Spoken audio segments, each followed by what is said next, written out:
Welcome to Solving Systems of Linear Equations by Substitution. This is the third of three methods to solving systems of linear equations, and it's important that you are able to use this method when required, and sometimes it's easier than substitution, and we also will need to use this in Pre-Calculus 20. So unsurprisingly, solving by substitution means we're going to substitute. So what we're looking for is in one of the equations, we're looking for one of the variables to be isolated. And as you can see by this first system, we can see that in the second equation, we can see that y is equal to 7x plus 8. So the y is isolated in equation 2. So what we're going to do is we're going to take that expression, 7x plus 8, and we're going to substitute it in place of y in the first equation. So there are multiple correct ways to do this. Sometimes there are some slightly easier ways, and we'll look at this. We'll talk about that as well. And you're going to be substituting either an expression from equation 2 into equation 1 or 1 into equation 2. You can't substitute it into itself. So because y is equivalent to 7x plus 8, we can put that in place of y, and we're going to rewrite it as x plus 7x plus 8 equals 56. So that's 8x plus 8 equals 56. We will subtract 8 from both sides, and we will end up with 8x equals 48.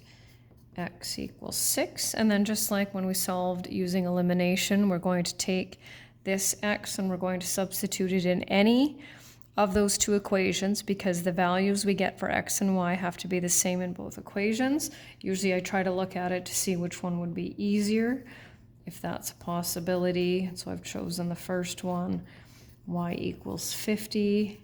Don't forget to write your equation in solution set form. And what that means is that if we graphed x plus y equals 56 and y plus 7x equals 8, they would meet at 6 and 50, right? And so to verify that, you can put both values into your the calculator and determine if, to verify that you have the correct solution. So a little bit of a medium level, I guess. Just sliding it over so that you can see.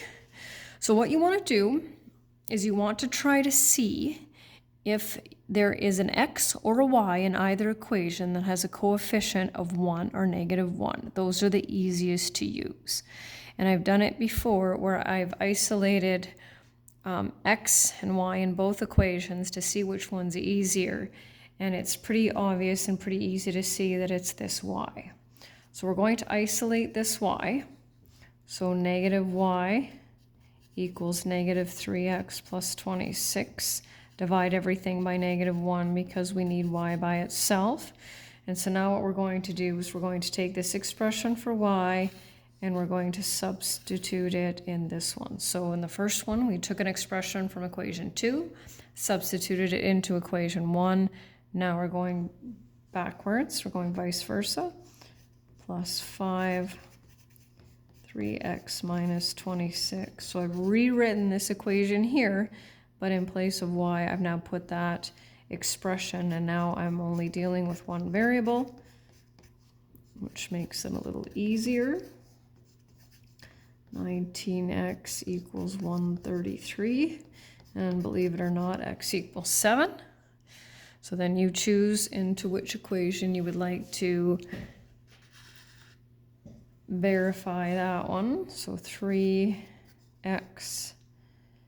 minus y equals 26. 21 minus y equals 26. Dividing both sides by negative 1 gives us that. And our solution set is 7, negative 5. And the last one, which is among the trickier ones. So here we can see that there is in either equation do we have an x or a y that has a coefficient of 1 or negative 1. And so this is one of those things where you can look at it and you can try to determine if there is an easier way.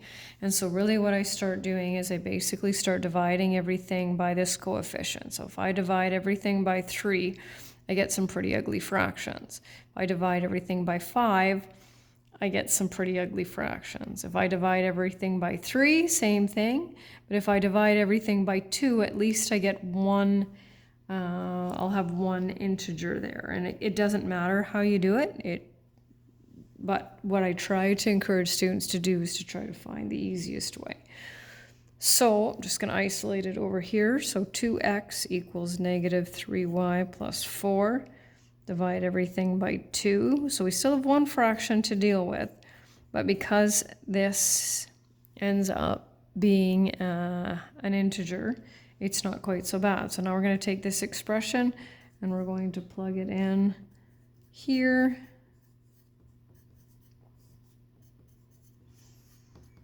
Which actually isn't too bad. Negative 9 over 2y plus 6 minus 5y equals negative 13. When I add fractions, I need a common denominator. So writing 5 with a denominator of 2 will be that. Adding fractions, I add my numerators, keep the denominators the same. So I subtracted 6 from both sides. Now the easiest way to get rid of that, because you can divide both sides by negative 19 over 2, but the easiest way to do that is to do this.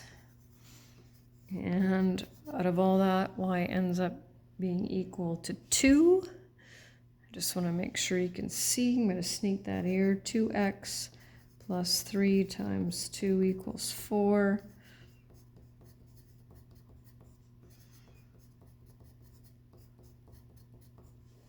So x equals negative 1, y equals 2.